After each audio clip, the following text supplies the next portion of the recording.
Aworo kaka dhong' nowuotho e gwenge ma Mombasa en fuong'ruok ne nyamrero ma omiya auchiel e kaunti ma Siaya bang' tend kaunti nokalo kuom migawo mar thieth chwalonegi ndigni mabiro konyogi e yor wuoth e kinde ma gichwalo chenro mag thieth e kor gwenge.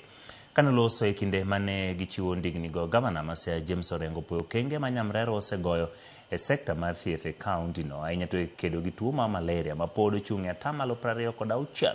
E kindeno nyamrerogo onyiso geno margi mar medo chopo kuom jopiny mathoth ka giywago kwan mamalo mag mier ma girito, gino mosethiro chenrogi mag limo ji duto e alworano.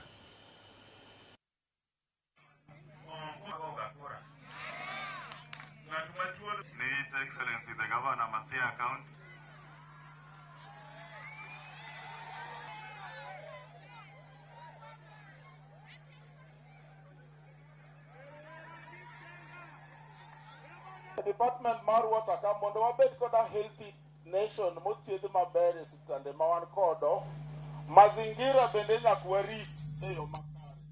Emomiyo tudruok mar sirikand James Agri Bob Orengo otudre gi Buffalo Bicycles madwa hakikisha ni nyamrerowa ma Ugenya kawuono te dhi yudo ang'owa digni mag wawacho ni clean movement. Ok wadwa ni waweyo carbon emission. Ng'eni tich mutiyo ukonyo ngima kuonde mopogore opogore. Omiyo